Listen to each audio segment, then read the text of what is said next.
Hello everyone and welcome back to my channel Learners Hub. तो आज जो हम लोग पोएम डिस्कस करने जा रहे हैं उसका नाम है आज अक्खां वारिस शानू, जो कि एक इंडियन पंजाबी पोएटिस अमृता प्रीतम के द्वारा लिखा गया है।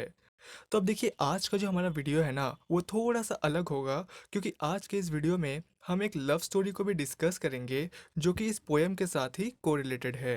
तो अब हमेशा की तरह इस वीडियो को भी शुरू करने से पहले मैं आप लोगों को इस पोएम से रिलेटेड कुछ इंपॉर्टेंट फैक्ट्स या बातें बता देना चाहता हूँ, ताकि आगे चलकर आप लोगों को कोई कन्फ्यूजन ना हो और ये पोएम आप लोगों को अच्छे से समझ में आ जाए।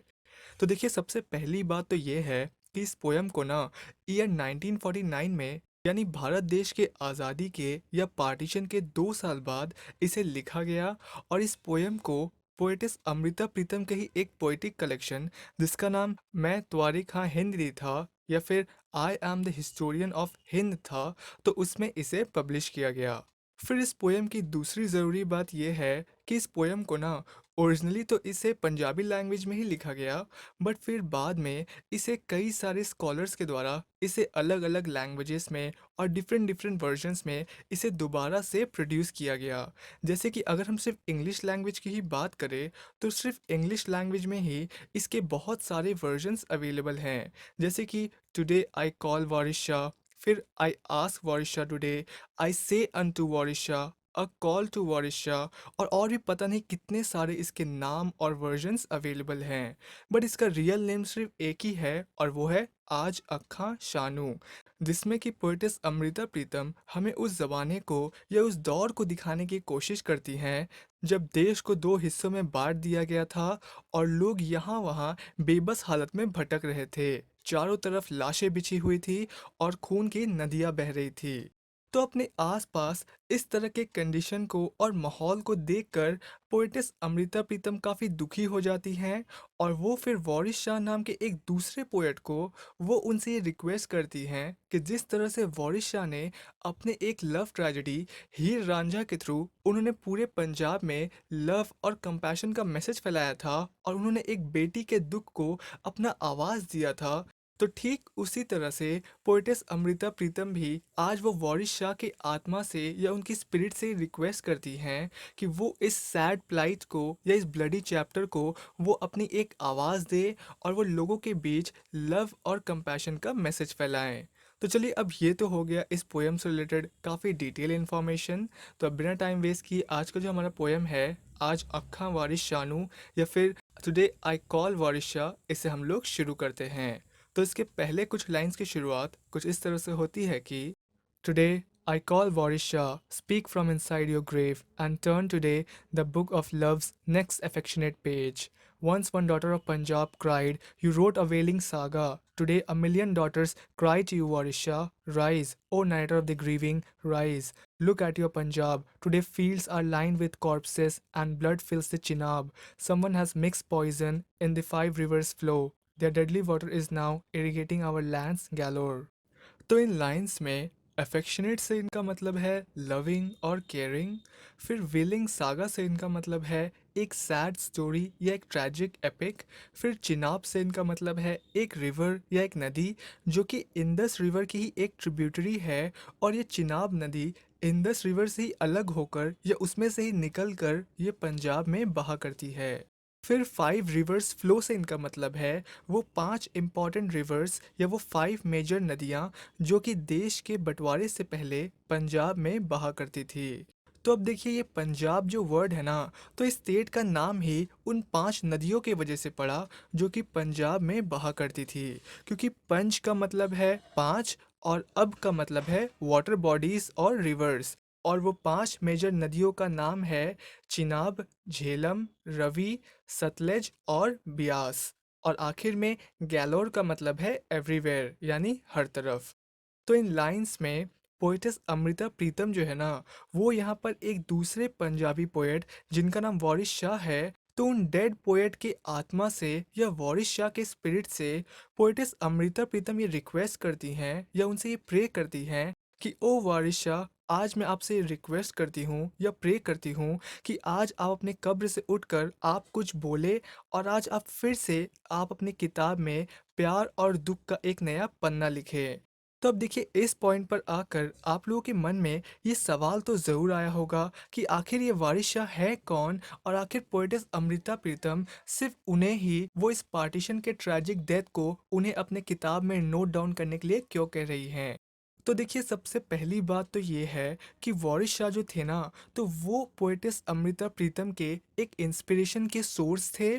और दूसरी बात ये है कि वारिस शाह 18th सेंचुरी के एक काफ़ी फेमस या रिनाउंड सूफी पोएट थे, जिन्होंने अपने जीते जी उन्होंने एक लेजेंडरी वर्क लिखा जिसका नाम हीर रांझा था। तो अब आप लोगों के मन में ये सवाल भी ज़रूर आया होगा कि आखिर ये हीर रांझा क्या है।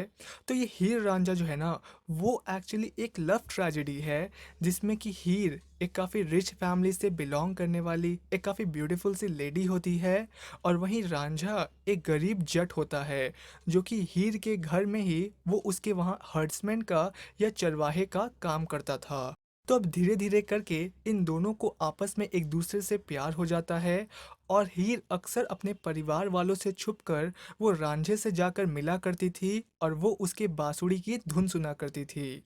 तो इन दोनों के लाइफ में काफ़ी ज़्यादा प्रॉब्लम्स आती है, बट इसके लास्ट में क्या होता है, फाइनली जब हीर के परिवार वाले यानी उसके माता पिता जब फिर से हीर की शादी रांझा से कराने के लिए तैयार हो जाते हैं, तब लास्ट में जाकर हीर के जो चाचा होते हैं ना यानी उसके अंकल, तो वो उसे लड्डू में जहर मिलाकर वो उसे खिलवा देते हैं, जिसकी वजह से हीर की डेथ हो जाती है। और फिर इस दुख या गम में रांझा भी उस जहरीले लड्डू को खाकर वो भी खुदकुशी कर लेता है। तो वारिस शाह अपने इस लेजेंडरी वर्क हीर रांझा के थ्रू वो हीर जो कि पंजाब की एक बेटी थी, तो उन्होंने उसके दुख को उसके दर्द को अपना आवाज़ दिया, और इसके साथ ही उन्होंने हर तरफ पूरे पंजाब में उन्होंने लव और कंपैशन का मैसेज फैलाया था। तो वारिस शाह के इन्हीं सब क्वालिटीज़ की वजह से पोएटिस अमृता प्रीतम पार्टीशन के बाद उस क्रिटिकल मोमेंट में वो वारिस शाह के स्पिरिट को या उनकी आत्मा को याद करती हैं, और वो उनसे प्रे करती हैं या वो उनसे रिक्वेस्ट करती हैं कि ओ वारिस शाह, आज मैं आपसे ये प्रार्थना करती हूँ या रिक्वेस्ट करती हूँ कि आज आप अपने कब्र से उठकर आप कुछ बोले, और आज आप फिर से आप अपनी किताब में प्यार का और इस दुख भरे दास्तान का एक नया पन्ना लिखे। क्योंकि जब पंजाब की एक बेटी रोई थी यानी जब हीर रोई थी, तब आपने उसके दुख को अपना आवाज़ दिया था, आपने उसके दुख को बयां करने के लिए आपने तो पूरा एक एपिक लिख डाला था। बट आज जब इस पार्टीशन के क्रिटिकल मोमेंट में जब पंजाब की लाखों बेटियां रो रही हैं, तब आप कहाँ हैं वारिस शाह, कहाँ हैं? आप तो उन लोगों की आवाज़ हैं, उन दुखियारों की आवाज़ हैं, जो लोग दुख में दर्द में होते हैं, तो आज आप कहाँ हैं वारिस शाह? फिर अमृता प्रीतम वारिस शाह से आगे कहती हैं कि उठिए वारिस शाह और देखिए अपने पंजाब को, जहां हर तरफ आज खेतों में लोगों की लाशें बिछी हुई हैं, और चिनाब नदी के बहते हुए पानी आज खून से लहूलुहान हैं। और ऐसा लगता है कि जैसे किसी ने हमारे इन 5 नदियों के पानी में किसी ने जहर घोल दिया है। तो अब देखिए यहाँ पर जहर से इनका मतलब वो जहर नहीं है, बल्कि जहर से इनका मतलब है नफ़रत की जहर, जो कि उन ब्रिटिशर्स ने या कुछ पॉलिटिशियंस ने हिंदुस्तान के लोगों के दिलों में एक दूसरे के लिए ही घोल दिया है, वो डिवाइड एंड रूल वाली पॉलिसी की जहर, जिससे कि आज इस देश की ज़मीन की सिंचाई हो रही है। और ये जहरीला पानी या नफ़रत की जहर आज हर तरफ देश की और पंजाब की ज़मीन में फैलता जा रहा है। फिर इसके आगे के लाइंस में पोएटेस ये लिखती हैं, This fertile land is sprouting venom from every pore. The sky is turning red from endless cries of gore. The toxic forest wind screams from inside its wake, turning each flute's bamboo shoot into a deadly snake. With the first snake bite, charmers lost their spell. The second bite turned all and sundry into snakes as well. Drinking from this deadly stream, filling the lands with bane, slowly Punjab's limbs have turned black and blue with pain. The street songs have been silenced, cotton threads are snapped, girls have left their playgrounds, the spinning wheels are cracked. Our wedding beds are boats, their logs have cast away. तो इन lines में गौर से इनका मतलब है खून खराबा, जो कि हिंसा या वायलेंस के वजह से बहाया गया हो। फिर सन्ड्री का मतलब है सेवरल और डाइवर्स पीपल, यानी हर तरह के लोग जो भी हमें रास्ते में दिखते हैं। फिर बेन से इनका मतलब है डेथ या मृत्यु। फिर कॉटन थ्रेड से इनका मतलब है वो इनविजिबल थ्रेड या फिर वो प्यार का और सम्मान का धागा जो कि पंजाब के लोगों को एक दूसरे के साथ आपस में बांधे रखे हुए था। फिर प्ले ग्रुप से इनका मतलब है एक तरह का गैदरिंग या त्रिंजन, जिसमें महिलाएं एक दूसरे की मदद करती हैं, क्रिटिकल सिचुएशन में एक दूसरे की हेल्प करती हैं, नए स्किल्स सीखती हैं और आपस में गाना गाती हैं। तो इस तरह के गैदरिंग को हम पंजाबी में त्रिंजन कहते हैं, जिसे कि यहाँ पर प्ले ग्रुप्स लिखा गया है। और आखिर में स्पिनिंग व्हील से इनका मतलब है चरखा, जिसका इस्तेमाल करके पंजाब की महिलाएं और पुरुष इससे कॉटन का धागा बनाते हैं और इससे फिर आगे ही कपड़ा बनता है।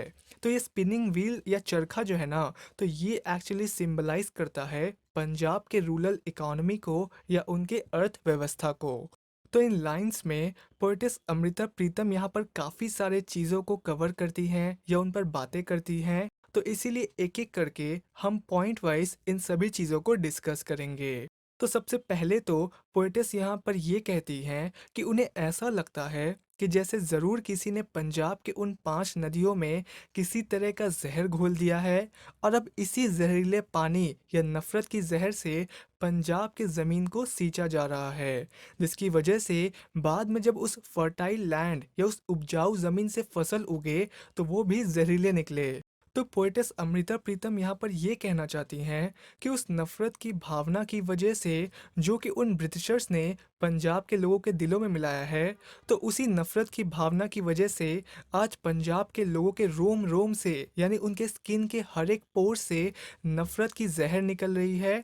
और इसी नफ़रत की वजह से आज पंजाब के लोग एक दूसरे के ही खून के प्यासे हो गए हैं और पंजाब की खूबसूरत ज़मीन आज चारों तरफ खून में लिपटे लाशों से बिछी हुई है। फिर इसके आगे के लाइंस में पोएटिस ये कहती हैं कि उन जहरीले पानी के फव्वारों की वजह से आज हर तरफ हवाओं में भी नफरत का जहर घुल गया है, जिसकी वजह से जो बांस से बनी सुरीली बांसुरियां या फ्लूट हुआ करती थी ना, तो वो भी अब एक जहरीले सांप में बदल चुकी हैं।